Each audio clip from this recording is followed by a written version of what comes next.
ओम नमः शिवाय। मैं हूं एस्ट्रोलॉजर के एम सिन्हा और मैं अपने यूट्यूब चैनल पर आप सभी का हार्दिक स्वागत करता हूं। कल अर्थात 21 अक्टूबर 2021 कैसा बीतने वाला है मेष से लेकर मीन लगन वाले जातकों का, आइए हम इस वीडियो में समझते हैं। देखिए, इस वीडियो को प्रारंभ करूं इससे पहले बता दूं कि जो मेरा प्रिडिक्शन होता है वो लगन के आधार पर होता है, और जिनको आप लगन नहीं पता है वो पुराने वीडियो में चेक कर लीजिए। कई बार लगन पर चर्चा मैंने किया है और लगन के आधार पर ही इसको देखना है। ये दैनिक राशिफल जो प्रस्तुत किया जा रहा है पिछले 3 दिनों से लगातार, और ये आगे भी प्रस्तुत होता रहेगा। जैसा कि आपसे कमिटमेंट किया गया है, प्रत्येक दिन संध्या से पहले पहले यानी सूर्यास्त से पहले पहले इसको या तो लाइव सेशन में या तो रिकॉर्डेड करके ज़रूर इसको भेजा जाएगा, और इसको ज़रूर देखिएगा, क्योंकि इसमें केवल आपका दैनिक राशिफल ही नहीं होगा। इसमें कुछ ऐसी रोमांचिक वाली बातें या कहा जाए कुछ ऐसी ज्ञानवर्धक जानकारियाँ भी होंगी जिसका सभी लोगों को शायद नहीं पता होगा। बहुत ज्ञानी लोग भी इसको सुनते हैं, हो सकता है उनको ये पता हो, लेकिन फिर भी अगर नहीं पता है तो उसको ज़रूर आपको सुन लेना चाहिए। और हमारा ये प्रयास कैसा लग रहा है ये ज़रूर कमेंट बॉक्स में लिखिएगा। अब हम स्टार्ट करते हैं कि आज का पंचांग क्या है, चंद्रमा की गति किधर रहने वाली है, और आज के जो 2 प्रश्न हैं ज्ञानवर्धक क्वेश्चन जो हैं उसका मैं उत्तर यहाँ पर दूंगा। उसके बाद आपके राशिफल को संक्षेप में बताऊंगा। तो सबसे पहले स्टार्ट करते हैं, आज चंद्रमा की गति कहाँ पर रहेगी। देखिए, चंद्रमा की जो गति रहने वाली है वो आपको पता है कि अश्विनी नक्षत्र में ऑलरेडी चंद्रमा का गोचर चल रहा है, और अश्विनी नक्षत्र में ये 4:17 तक चंद्रमा रहेंगे। अश्विनी नक्षत्र केतु का नक्षत्र माना जाता है और इसको गंडमूल नक्षत्र कहा जाता है। अब ये गंडमूल नक्षत्र क्या है, ऐसे ही छोटे छोटे क्वेश्चन जो भी आपको डाउट में आते हैं कमेंट बॉक्स में लिखिए, उसका उत्तर कमेंट बॉक्स में तो शायद देना इम्पॉसिबल रहेगा, लेकिन इसी प्रोग्राम के अंतर्गत मैं ज़रूर दैनिक राशिफल में उस प्रश्नों के उत्तर भी दूंगा। केवल एस्ट्रोलॉजी और वेद पुराणों से संबंधित कोई भी प्रश्न हो आप ज़रूर यहाँ पर पूछिए। चंद्रमा की गति 4:17 के बाद भरणी में चली जाएगी। भरणी नक्षत्र जो होता है शुक्र का नक्षत्र होता है, अर्थात केतु के नक्षत्र से चंद्रमा शुक्र के नक्षत्र में प्रवेश करेगा। तो इसका क्या प्रभाव पड़ेगा, इसको स्टार्ट करने से पहले पंचांग भी देख लिया जाए। पंचांग जो आज का आया हुआ है, पंचांग नाम से क्लियर है, पंचांग का मतलब होता है 5 अंग, मतलब जिसके अंदर तिथि वार नक्षत्र योग और करण से युक्त हो उसको पंचांग कहा जाता है। तो ये कल अर्थात 21 अक्टूबर का पंचांग है, और इस पंचांग में सारी जो चीज़ें लिखी हुई हैं उसको आप नोट कर सकते हैं, और हमारे कम्युनिटी पोस्ट में भी इसको पोस्ट किया जाता है डेली। जो हिंदू धर्म को मानते हैं उनको पंचांग के बारे में अच्छे तरीके से समझ लेना चाहिए। इन 5 अंगों का वेदों में, पुराणों में, या आप कहा जाए एस्ट्रोलॉजी में बहुत ही ज़्यादा उपयोग होता है। हमारी जितनी भी कैलकुलेशंस होती है, ज्योतिष कैलकुलेशन, वो सभी पंचांग के आधार पर ही होता है।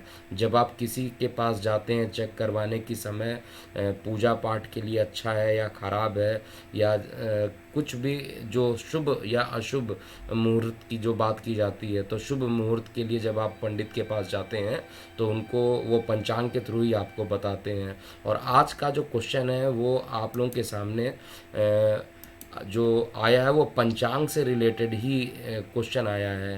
तो आज का जो पंचांग है, आज का जो क्वेश्चन है वो हम यहाँ पर स्टार्ट करते हैं।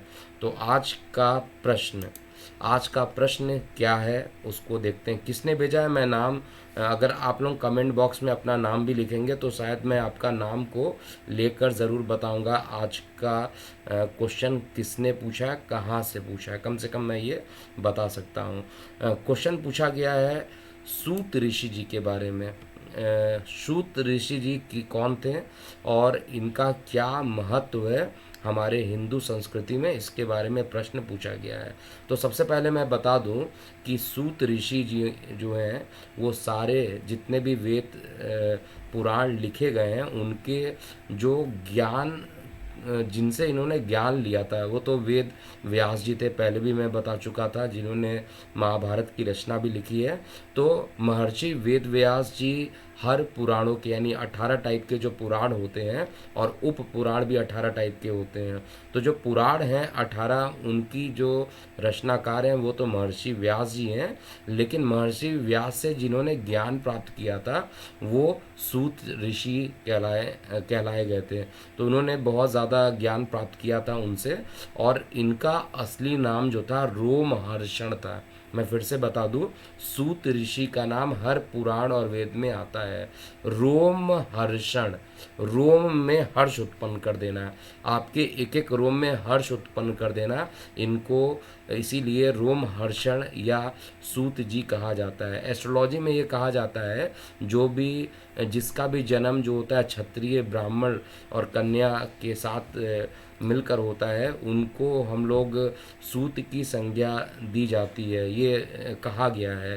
तो इनकी उत्पत्ति कैसे हुई थी ये अभी मैं नहीं बता रहा हूँ, लेकिन इनके बारे में ये है कि जब ये महर्षि वेद व्यास से जितना भी इन्होंने ज्ञान प्राप्त किया था वो बड़ी श्रद्धापूर्वक लोगों को सुनाते थे, और जब वो कहानियों की तरह सुनाते थे तो लोगों की भीड़ लग जाती थी। मैं यहाँ पर उनका एक जो गूगल से ही सूत ऋषि जी का जो इमेज है एक ऐसे करके मैंने एक इमेज डाउनलोड किया है, और इसमें आप देखिएगा काफ़ी जो ऋषि मुनि है, पहले के लोग देखिए ज्ञानी हुआ करते थे, वो ज्ञान के चक्र में ही रहा करते थे। आज के समय में लोग सभी ज्ञानी बन जाते हैं, इसीलिए परेशानियां होती हैं। जो सच्चे हृदय से ज्ञान को प्राप्त करता है, जिसके अंदर किसी प्रकार का कोई घमंड नहीं होता है, वही आज के डेट में विद्वान बन जाता है। तो यहाँ पर जो विद्वता की बात की जाती है रोमहर्षण जी अर्थात सूत ऋषि जी इसीलिए फेमस थे। आप देख सकते हैं डायग्राम में कि बहुत सारे ऋषि मुनि इनकी बातों को सुनते थे। और एक इम्पॉर्टेंट बात और बता दूं कि सूत ऋषि जी का जो वर्णन है हर पुराणों में आपको लगभग महापुराणों में आपको मिलेगा, क्योंकि महर्षि वेदव्यास जी के कारण जो इन्होंने ज्ञान प्राप्त किया हुआ था उसको उन्होंने सुनाया था, और इतनी भीड़ हो जाया करती थी। एक बार की बात है कि 12,000 जो कि ये शिव महापुराण में लिखा हुआ है 12,000 12 माफ़ कीजिएगा 12 साल तक लगातार ये शिव महापुराण की कथा कहने वाले थे, और उधर से बलराम जी जा रहे थे, यानी कृष्ण जी के जो बड़े भाई थे वो बलराम जी जा रहे थे। और दुर्भाग्यवश जब उधर मतलब एक ऐसा दुर्भाग्य था उस दिन कि जब सूत ऋषि जी प्रवचन दे रहे थे, समझा रहे थे, तो सारे ऋषि मुनि बलराम जी को देखकर उठ गए, लेकिन सूत ऋषि जी नहीं उठे थे, क्योंकि जो ज्ञानी होता है, इसमें पुराणों में लिखा है कि जब भी कथा सुनाई जाती है किसी को बीच में नहीं उठना चाहिए। तो सारे ऋषि मुनि तो उठ गए थे लेकिन ये नहीं उठे, और बलराम जी को ऐसा प्रतीत हुआ कि उनका अनादर कर दिया गया, और उसके बाद उन्होंने सूत जी की हत्या कर दी, और ये सत्य है। और बाद में उनको ये पुराण सुनने के बाद ही, शिव महापुराण सुनने के बाद ही उनको ब्रह्म हत्या का जो पाप लग गया था वो ख़त्म हुआ था। तो ये सूत ऋषि जी के बारे में एक बहुत इम्पॉर्टेंट बात था, और आप सभी लोगों को इसके बारे में जानना चाहिए और हिंदू धर्म का प्रसार करना चाहिए। अब दूसरा क्वेश्चन जो है आज का वो एस्ट्रोलॉजी से रिलेटेड है। एस्ट्रोलॉजी से रिलेटेड दूसरा क्वेश्चन है कि तिथि किसे कहते हैं और पंचांग में तिथि का क्या महत्व है। देखिए तिथि किसे कहते हैं, आपको पता होगा कि सूर्य और चंद्रमा के रिस्पेक्ट में जब आप दैनिक देखते होंगे कि उनके लॉन्गिट्यूड और लैटिट्यूड्स लिखे रहते हैं, कितने डिग्री का है अर्थात कितने अंश का है, कितने डिग्री कितनी मिनट और कितने सेकंड का है। हम लोग जनरली एस्ट्रोलॉजी में जो कैलकुलेशन करते हैं कला विकला इन इनमें कैलकुलेशन किया जाता है तो सूर्य और चंद्रमा के बीच में जब एंगुलर सेपरेशन लगभग 12 डिग्री हो जाता है, जब एंगुलर सेपरेशन एग्जैक्टली 12 डिग्री हो जाता है तो उसको हम लोग कहते हैं एक तिथि बीत गई। और हम लोग का जो हिंदू धर्म है, हिंदू पंचांग है, वो इसी चीज़ से मिलकर बना हुआ है। तो पंचांग का जो तिथि है वो सूर्य और चंद्रमा की वास्तविकता देखा जाए तो 12 डिग्री को तय करने में जितना टाइम लगता है वो तिथि लेंथ कहलाती है, यानी लेंथ ऑफ तिथि कहते हैं उसको। लेकिन तिथि ऐसा नहीं है, आप इसको इस तरीके से मत समझिएगा कि 360 डिग्री हो गया और 12 डिग्री का एक तिथि हो गया तो पूरा घूमने में बराबर बराबर टाइम लगेगा, ऐसा नहीं होता है। क्योंकि जो मूवमेंट होता है, किसी में कभी फास्ट मूवमेंट होता है, किसी में स्लो मूवमेंट होता है, और ये सब रिलेटिव मोशन होने के कारण जो है ऐसा होता है। तो तिथि तो 12 अंश जब होगा तभी तिथि एक तिथि पूर्ण हो जाएगी। इसीलिए जैसे आज कृष्ण पक्ष की प्रतिपदा स्टार्ट हो गई तो कृष्ण पक्ष की प्रतिपदा, फिर उसके बाद कृष्ण पक्ष द्वितीय, इस तरीके से ये धीरे धीरे बढ़ता जाएगा। और इसके बाद ऐसे ही तिथियों के बारे में जो बताया गया है इसको मेरे ख्याल से आपको समझ में आ गया होगा। तिथि क्या होता है, सूर्य और चंद्रमा के लॉन्गिट्यूड्स जो होते हैं उनके एंगुलर सेपरेशन में अगर 12 डिग्री का डिफरेंस आता है तो उसको तिथि कहा जाता है। अब हम जानते हैं आज जो आपके चार्ट बनकर आ रहे हैं, यानी आज का जो राशिफल है उसको समझने की कोशिश करते हैं कि आज का राशिफल क्या कहलाता है। इसको स्टार्ट करूं उससे पहले मैं बता दूं कि हम लोग हिंदू धर्म के प्रसार प्रचार के लिए लगातार काम कर रहे हैं, और ज्योतिष विज्ञान नाम की जो मैगज़ीन आप देख रहे हैं इसको मैंने खुद, इसका संपादकीय कार्य मैं खुद करता हूं, और इसको घर घर मैं पहुंचाने का प्रयास कर रहा हूं। और इसमें इसके लिए इसे निःशुल्क वितरण भी किया जा रहा है। जैसे अभी इस अगले महीने दिवाली आने वाली है तो दीपावली का विशेषांक हम लोगों ने प्रस्तुत किया है। धनतेरस का कैसे मनाया जाता है, दीपावली में लक्ष्मी गणेश जी की पूजन कैसे किया जाएगा, ये सारी चीज़ें इसके अंदर है और ये फ्री ऑफ कॉस्ट है। और जितने भी लोग आप हैं अगर पढ़ना चाहते हैं तो डिस्क्रिप्शन लिंक में दिया हुआ, आप इसको डाउनलोड कर लीजिए और डाउनलोड करके पढ़िए। अच्छा लगता है तो दूसरों को भी शेयर कराइए, क्योंकि ज्ञान के प्रसार में, क्योंकि ये कलयुग चल रहा है, यहाँ पर ज्ञानी जो लोग हैं वो बड़ी मुश्किल से ढूंढने से मिलते हैं। और अगर आपको लगता है कि आपको थोड़ा सा ज्ञान प्राप्त हो रहा है तो ज़रूर इसका प्रसार आपको करना चाहिए, और आपको फीडबैक में ज़रूर लिखना चाहिए और किस तरीके की चीज़ें आपको ज्योतिष विज्ञान में चाहिए। अब स्टार्ट करते हैं सीधे से आपके चार्ट पर। तो चार्ट्स के बारे में अगर देखा जाए तो सबसे पहले मेष की बात करते हैं। देखिए 4:17 जो सायंकाल है वहाँ तक चंद्रमा की स्थिति अश्विनी नक्षत्र में रहेगी, और तत्पश्चात चंद्रमा जो हैं वो भरणी नक्षत्र में प्रवेश कर जाएंगे। अश्विनी के 4 चरण, भरणी के 4 चरण और कृतिका के जो 1 चरण होते हैं, इन 9 चरणों को मिलाकर मेष राशि बनती है। जिनको नहीं पता होगा, मेरे बहुत सारे स्टूडेंट हैं वो भी लगातार देखते रहते हैं इन प्रोग्राम्स को, तो उनको ये सारी चीज़ें मालूम होगा, और बहुत सारे लोगों को भी ये पता होगा कितने चरण होते हैं जनरली। तो यहाँ पर मेष का जो चंद्रमा रहेगा, यानी अश्विनी का जो चंद्रमा रहेगा, आपके सुख के स्थान का मालिक होकर लगन में बैठा है, तो आपको सुख ज़रूर यहाँ पर बढ़ाएगा। इसमें कहीं पे भी मैं डाउट नहीं देख रहा हूँ, यानी सुख में वृद्धि होगी और सुख बहुत तेज़ी से बढ़ेगा। माता से रिलेशन अच्छे होंगे, हर प्रकार से अच्छा दिन कल का बीतने वाला है। इसमें कहीं पे भी कोई डाउट मुझे नहीं दिखाई दे रहा है। उसका रीज़न है क्योंकि सुख का जो मालिक है खुद लगन में अगर चला जाए तो ऑब्वियस सी बात है कि ऐसे इंसान को कभी कोई परेशानी नहीं होगी। और इसकी जो पोजीशन है अश्विनी नक्षत्र में जब तक रहेगा तब तक थोड़ी बहुत परेशानियां दे सकता है, लेकिन जैसे ही संध्या काल निकल जाएगा उसके बाद का टाइम आपके लिए बहुत अच्छा होगा। क्योंकि शुक्र में भले ही कहा जाए मारक, मेष लगन के लिए मारक होता है, लेकिन ये नक्षत्र स्वामी से नहीं डिसाइड किया जाता है। ये जो शुभता या अशुभता को जो चेक किया जाता है वो राशि से चेक किया जाता है। तो यहाँ पर निश्चित रूप से कल का दिन आपके लिए अच्छा रहेगा। रोजगार में अकस्मात कोई अच्छे समाचार सुनने का भी योग यहाँ पर मिलेगा, और दैनिक रोजगार के क्षेत्र में भी जो चल रहा है प्रयास, वो आपका पहले से अच्छा बीतेगा। तो चंद्रमा जैसे जैसे भरणी क्रॉस करते रहेंगे वैसे वैसे आपके लिए अच्छा परिणाम गोचर में देंगे। और केवल चंद्रमा को आधार मानकर प्रिडिक्शन नहीं किया जाता, इसमें बाकी ग्रहों को भी देखा जा रहा है, और सारी चीज़ें बताने का टाइम नहीं है, इसलिए केवल पॉइंट टू पॉइंट यहाँ पर बताया जा रहा है। अब टॉरस यानी वृष लगन की बात किया जाए तो वृष लगन के लिए देखिए, चंद्रमा आपको लगन से द्वादश में दिख रहे होंगे, जहाँ पर 1 नंबर लिखा है वो द्वादश स्थान कहलाता है। यहाँ पर चंद्रमा की उपस्थिति होने के कारण आपको निश्चित रूप से थोड़ा सा खर्च की अधिकता आप महसूस करेंगे, क्योंकि चंद्रमा जो होता है आपके छोटे भाई बहनों का स्थान है। तो अकस्मात छोटे भाई बहनों पर कुछ परेशानी आ जाना, अकस्मात आपको हाथ में चोट लग जाना, क्योंकि चंद्रमा केतु के नक्षत्र में रहेंगे तो चोट चपेट थोड़ा लगाते हैं, और जिसके मालिक होते हैं वहाँ पर कुछ प्रॉब्लम करते हैं। लेकिन शाम को 4:17 के बाद जैसे ही ये भरणी में जाएंगे वैसे ही शुभ परिणाम देने के लिए बाध्य हो जाएंगे।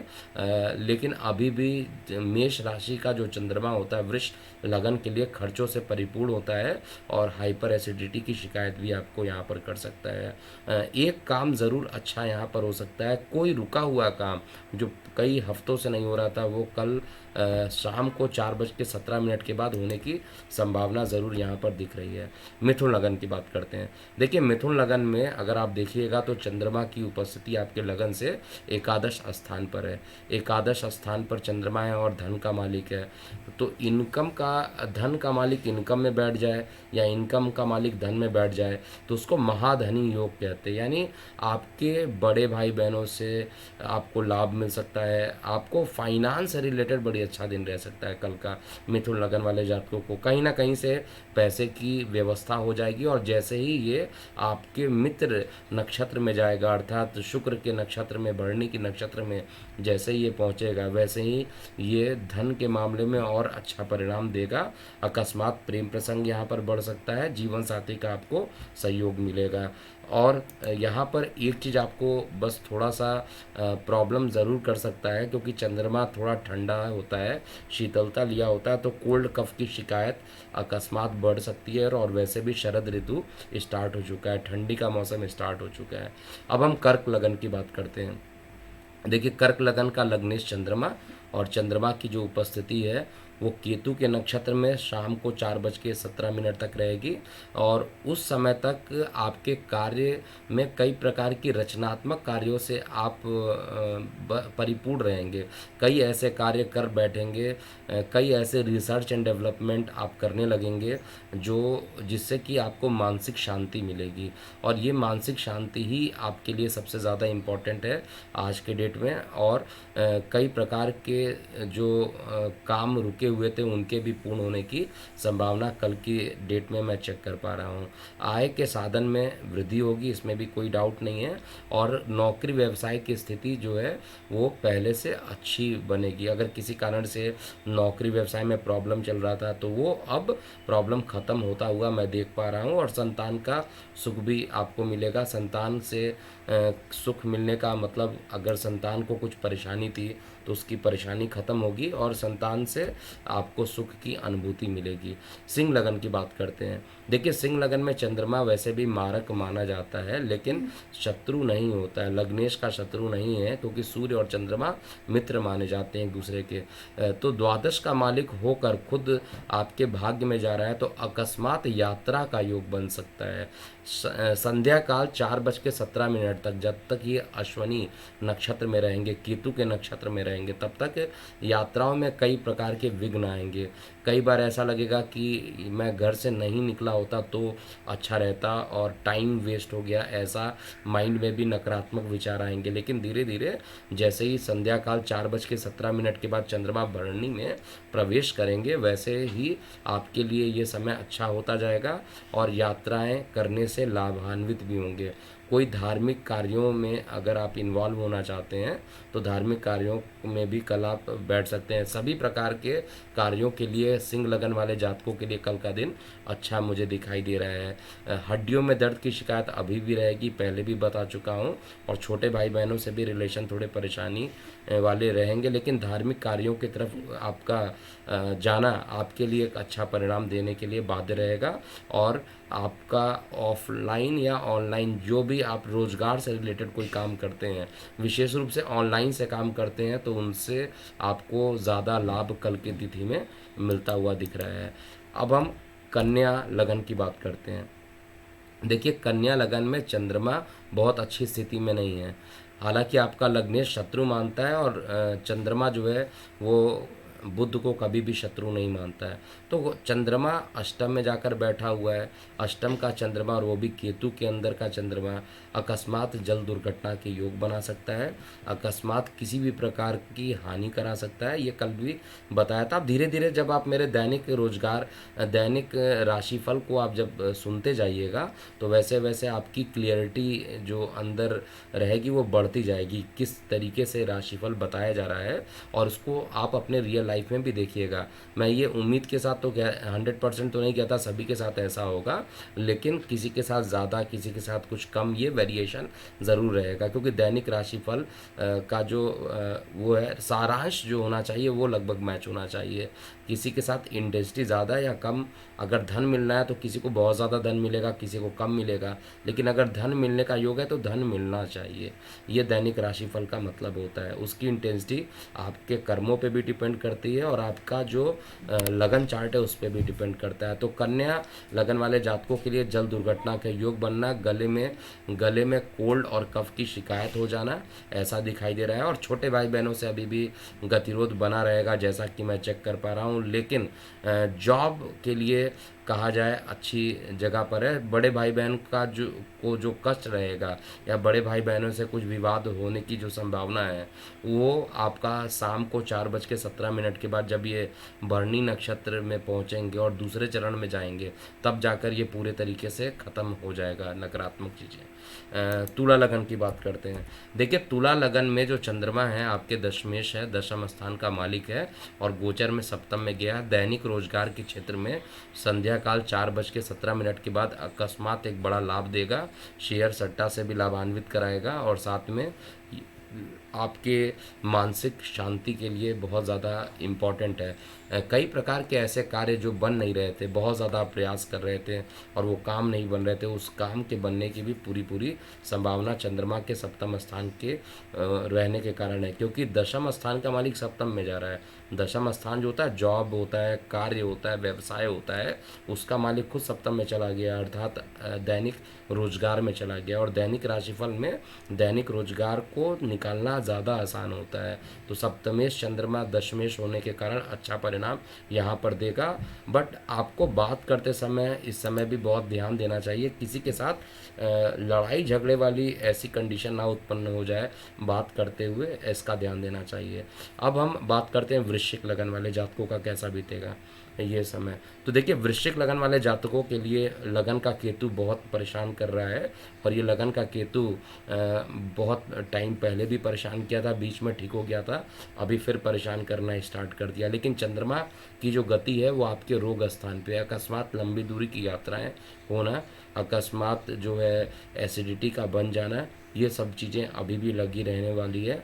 और साथ में मानसिक तनाव बना रहेगा, कार्य की अधिकता रहेगी। ऐसा नहीं रहेगा कि आप खाली बैठेंगे, काम का लोड आपके ऊपर ज़्यादा रहेगा, और कार्य के लोड के कारण आप थकावट महसूस करेंगे। और बेटर होगा कि कल के दिन शिव मंदिर में जाइए और वहाँ पर शिव जी की आराधना करने के बाद ही कोई नया काम करें, जिससे कोई नकारात्मक चीज़ें ना हो आपके साथ। इसके अलावा धनु लगन की बात करें तो धनु लगन में चंद्रमा अष्टमेश होते हैं, लेकिन मैंने बताया ट्रांजिशन में मार्केश की संज्ञा नहीं दी जाती है, केवल दशा अंतरदशा में इसको दिया जाता है। तो अष्टमेश चंद्रमा, अष्टम का दोष जो होता है चंद्रमा को, जनरली कहा जाए सूर्य को अष्टम का दोष नहीं लगता है, एकादश में किसी भी ग्रह को दोष नहीं लगता है, लेकिन अष्टम का दोष चंद्रमा को लग जाता है। चंद्रमा यहाँ पर आपके शिक्षा के स्थान पे जा रहा है और प्रेम प्रसंग वाले स्थान पे जा रहा है, तो वहाँ पर कुछ रुकावट आते हुए महसूस आप कर सकते हैं। अकस्मात कुछ किसी प्रकार का रुकावट आ जाए या किसी प्रकार के मतभेद आप लोगों के बीच में उत्पन्न हो जाए, ऐसा मुझे दिख रहा है। अगर आप विद्यार्थी वर्ग हैं तो विद्यार्थी वर्गों को अकस्मात कुछ मानसिक पीड़ा उत्पन्न हो जाए शिक्षा को लेकर, ऐसा भी मैं चेक कर पा रहा हूँ। लेकिन जो व्यवसायी वर्ग हैं, जो जॉब में काम करते हैं, उनके जॉब में स्थिति पहले से और अच्छी होती हुई दिखाई दे रही है। अकस्मात कोई ऐसा शुभ समाचार मिल सकता है जिसके कारण आप जो परेशान रह रहे थे उससे आपको थोड़ी सी कहा जाए आपको रिलैक्सेशन मिल जाए, तो यहाँ पर रहेगा। लेकिन धन का फ्लो अभी भी उसी तरीके से है। जब तक शनि के साथ बृहस्पति बैठे हैं तब तक धन का जो हिसाब किताब है वो वैसा ही रहने वाला है, थोड़ा ढीला ही रहेगा, क्योंकि जितने तेज़ी से धन आने वाला है उसके रिस्पेक्ट में शनि देव साथ में बैठ गए, और शनि जिस चीज़ के साथ बैठते हैं उसमें थोड़ा सा रुकावट उत्पन्न कर देते हैं। बाकी अगर देखा जाए तो स्थिति शरीर में दर्द की स्थिति और मानसिक प्रताड़ना, किसी से इस समय ज़बरदस्ती से आप भी काम नहीं करा सकते हैं, क्योंकि अभी अगर आप किसी से फोर्सफुली काम कराएंगे तो काम बिगड़ने का योग बन रहा है। मकर लगन की बात किया जाए तो मकर लगन में सप्तमेश चंद्रमा सुख के स्थान पे गया है, तो जीवन साथी का सुख मिलेगा निश्चित रूप से। जिनके विवाह नहीं हुए थे उनके विवाह के योग बनने वाले हैं। और साथ में कहा जाए कल का दिन आपके लिए एक अच्छा रहेगा, भूमि वाहन मकान के लिए भी अच्छा रहेगा, और जो लोग कोस्टल एरिया में रहते हैं उनके लिए भी कल का दिन अच्छा रहने वाला है जिनका मकर लगन है। लेकिन कुछ चीज़ों में परेशानी ज़रूर उत्पन्न होगा, क्योंकि लग्नेश का शत्रु है, तो माता को परेशान कर सकता है। विशेष रूप से संध्या काल 4:17 से पहले पहले माता को कुछ ना कुछ परेशान ज़रूर ये करेगा, चाहे उनके हड्डियों में दर्द बहुत तेज़ी से बढ़ जाए या कुछ ना कुछ परेशानियां माता को लगा रहेगा। संतान के प्रति कुछ आपको सावधान यहाँ पर हो जाना चाहिए। संतान को ध्यान दीजिए, नहीं तो थोड़ा सा बीमार होने की इंडिकेशन चार्ट में गोचर में निकल के आ रहे हैं, तो संतान को पर पूरा ध्यान दीजिए। विशेष रूप से जो छोटे बच्चे हैं उन पर आपका ध्यान बहुत ज़्यादा रहना चाहिए, जो मकर लगन वाले जातक हैं अगर उनके संतान हैं तो। और बाकी जो विद्यार्थी वर्ग हैं उनके लिए भी एक अच्छा समय कल का रहेगा, लेकिन जो अधिकता रहेगी कार्य करने की वो ज़्यादा बढ़ जाएगी। काफ़ी मेहनत करने के बाद ही कोई काम सिद्ध होता हुआ दिखाई देगा। कुंभ लगन की बात करें तो कुंभ लगन में रोगेश चंद्रमा जो रहेंगे वो केतु के राशि में अश्विनी नक्षत्र में केतु के नक्षत्र में रहेंगे, और केतु के नक्षत्र में रहने के कारण छोटे भाई बहनों से वाद विवाद करा सकते हैं। मामा से आपके रिलेशन खराब हो सकते हैं, पैर में किसी प्रकार के चोट लगने की संभावना भी दिखाई दे रही है। लेकिन जैसे ही शाम को 4:17 के बाद का टाइम होगा, उस टाइम के बाद चंद्रमा की पोजीशन रिलैक्स देने वाली होगी। मान पद प्रतिष्ठा उसके बाद आपका धीरे धीरे बढ़ेगा, और जो प्रॉब्लम होने वाली है वो 4:17 शाम तक ही हो सकती है। उसके बाद सारी चीज़ें अच्छी होने लगेंगी। एक प्रकार से आप कल का जो दिन देखेंगे वो ड्यूअल देखेंगे। एक फर्स्ट हाफ में आपको लगेगा कि बहुत ज़्यादा निगेटिव, बहुत ज़्यादा प्रॉब्लम, और सेकंड हाफ में यानी शाम को 4 बजे के बाद आप देखेंगे उतना ही पॉजिटिव, उतना ही अच्छा। तो एक ही दिन में दो तरीके का जो नेचर होगा वो आप कल के दिन में ज़रूर देखेंगे। जंक्शन में केतु और जब भरणी नक्षत्र में चंद्रमा का प्रवेश होगा उसके बाद आपके लिए अच्छा रहेगा, और आपके मित्र राशि के नक्षत्र में चंद्रमा जाएगा तो निश्चित रूप से अच्छा रहेगा और धार्मिक कार्यों में भी इन्वॉल्व कराएगा। अंतिम लगन की बात करें यानी मीन लगन, देखिए मीन लगन में भी चंद्रमा जो है वो आपका पंचमेश है और धन में जा रहा है, धन के लिए बहुत अच्छा है। लेकिन गले में अभी भी शाम को 4:17 तक कुछ ना कुछ परेशानी कर सकता है। अकस्मात जल दुर्घटना के भी योग यहाँ पर बना सकता है, यानी जल वाले एरिया में जाने से अभी भी बचना चाहिए। लेकिन जैसे ही ये भरणी नक्षत्र में जाएगा आपको एक अच्छा परिणाम भी देगा। प्रतियोगी परीक्षाओं में अगर आप कल सम्मिलित होते हैं तो उसमें उत्तीर्ण होने की संभावना भी ज़्यादा बन रही है मीन लगन लगन वाले जातकों के लिए। लेकिन मंगल और बुध का जो योग अभी गोचर में बना हुआ है, क्योंकि दैनिक राशिफल में केवल चंद्रमा की गति को नहीं देखा सकता है, चंद्रमा की गति को ज़्यादातर ज़्यादा काउंट किया जाता है, क्योंकि सबसे ज़्यादा चेंज चंद्रमा के मोशन में ही होता है। लेकिन बाकी ग्रहों की स्थिति भी देखा जाए तो बुध और मंगल का साथ में बैठना ब्लड प्रेशर जिनको ज़्यादा रहता है, हाइपरटेंशन ज़्यादा रहता है, उनको बढ़ा सकता है। लेकिन धन के मामले में कल का टाइम अच्छा रहने वाला है। तो ये था पूरा मेष से लेके मीन लगन वाले जातकों का कल कैसा समय बीतेगा। जाने से पहले एक बार पुनः आप सभी लोगों से मैं ये बोलूँगा कि ज्योतिष विज्ञान का जो ये मैगज़ीन है, जो हम लोगों ने, हमारी टीम ने, कुंडली एक्सपर्ट की टीम ने इसको दोनों ही लैंग्वेज में तैयार किया हुआ है। Even we are trying to develop in Marathi, Gujarati and other language also. तो हमारी टीम लगातार प्रयास कर रही है, और हमारी छोटी सी टीम है लेकिन ये लगातार प्रयास कर रही है। हिंदी और इंग्लिश वर्जन इसका रेडी है, और जिनको ये इंग्लिश में पढ़ना है या हिंदी में पढ़ना है तो ज़रूर पढ़िए। और ये हम हिंदुओं को ज़रूर पढ़ना चाहिए, क्योंकि यहाँ पर ज्ञानवर्धक बातें हैं, और वो भी फ्री ऑफ कॉस्ट मैं प्रोवाइड करा रहा हूँ।